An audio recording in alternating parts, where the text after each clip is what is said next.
I'm Susan McGinnis with Clean Skies News in Barcelona, Spain for the final round of World Climate Talks before the Copenhagen Talks. World leaders gather in Denmark in December. I'm joined now by David Waskow. He is Climate Change Program Director at Oxfam America. David, thanks for being with us. Good morning. So the final stretch here in Barcelona, do you see this as a turning point, or do you see any breakthroughs here?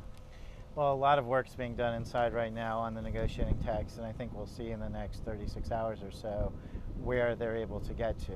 And I think, you know, as has continued to be an issue, there needs to be a real ramp up in the effort, and I think the effort's there actually. Yes. I think the question is whether they can really move it forward. And a lot of stuff happens enough at the very end of the very end of the conference, and that's supposed to happen in Copenhagen too. Are you seeing any cracks? Any, you know, that the big sticking issues, the big impasses might be solved here? I think what's getting done here is some clarity. Clarity is being provided about what those big sticking points are, and I'm not sure that things have sort of emerged that will resolve them, and I think that really is what needs to happen. And I think it needs to happen at a very high political level. I think it's going to be really critical for ministers and secretaries in the case of the United States, and heads of state even, to engage in the process fully to deal with some of those really tricky questions. The 181 countries represented here. There was some drama this week. What was your reaction when Africa walked out and then was wooed back in? Did you see that mostly as a show, or?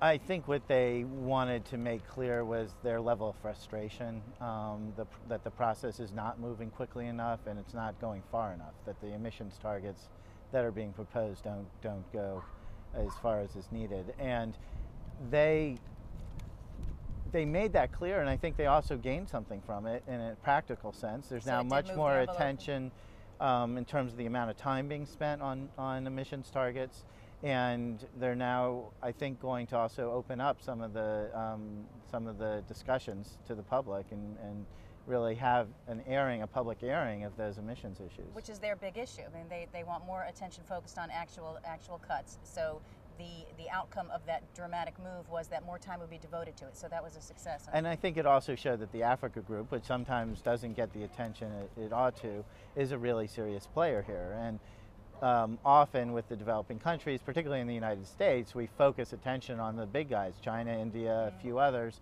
But when you're in these negotiations, when you watch them, it's very clear that there are a lot more developing countries out there who have a very strong stake in this. And in part, they are focusing on the emissions targets issues. They're also very focused on the climate finance questions. And for Africa, the whole issue of adaptation, how are they going to have the resources to be able to cope with the increasing impacts they're facing? That's really a critical issue. And I think that we'll see some of that come to the fore, maybe not here in Barcelona, but certainly during the early parts of Copenhagen. So what's your sense, Dave, of what came out at the US-EU summit this week also? Any progress there?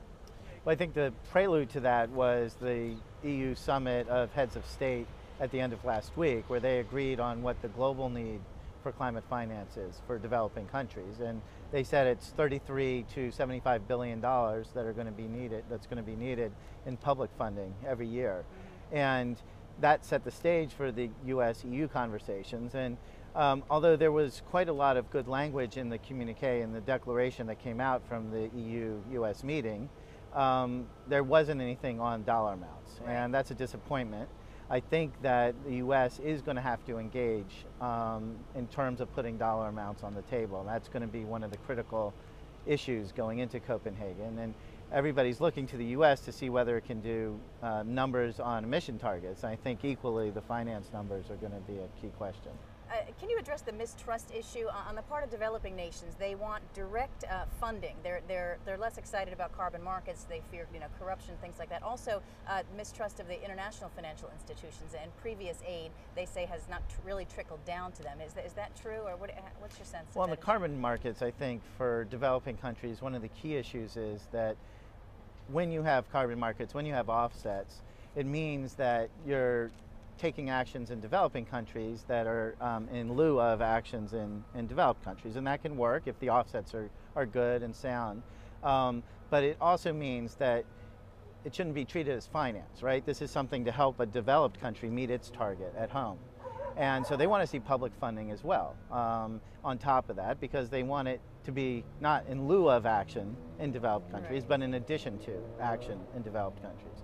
So that's the carbon markets piece. In terms of the institutions, I think actually one of the most important things the U.S. has done in the last month in the negotiations is to say that they support a new global climate fund. They're calling it the Global Fund for Climate. And I think this really could help unlock one of the key sticking points, which is this institutions issue.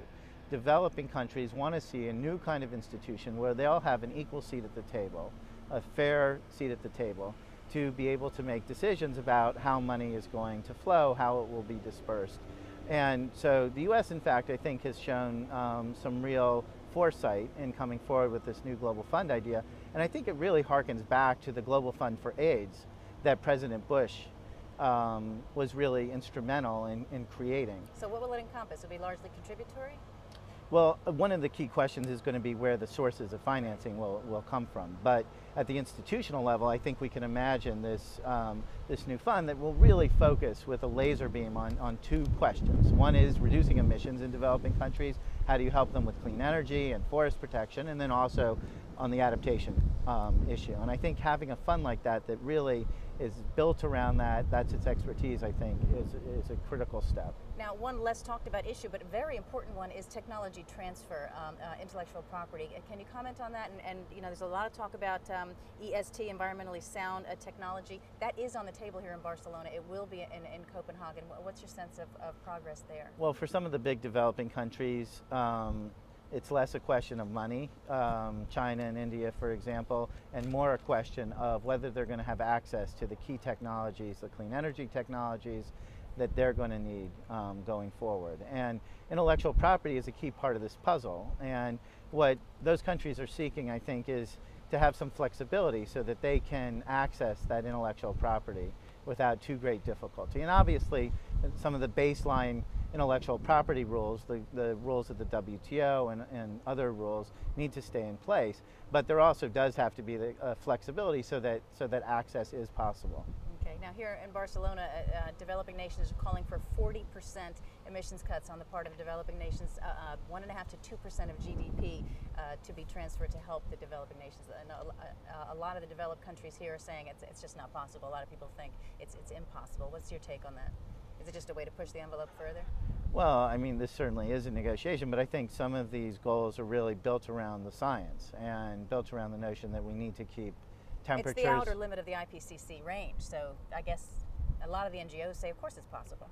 Yeah, and it's necessary, I think, is what's critical, and then it's a matter of political will to trying to get done what science is telling us is necessary. Right. Okay. So with the U.S. Stalemated, I guess, with Congress, what is your sense that we're going to get a solid, binding deal out of December? Well, I think the Environment and Public Works Committee will pass a bill out of committee either today or early next week, and so I think that will send a signal that the U.S. continues to move. But enough for the U.S. to bring numbers in December? I think they can. I think it would be, a bold move on their part, but there certainly is enough clarity from Congress about where they're headed, enough momentum that I think the U.S. should take that step and really come forward with something. All right, we'll be watching. David Waskow from Oxfam, thank you. Thank you. And I'm Susan McGinnis in Barcelona, Spain for Clean Skies News.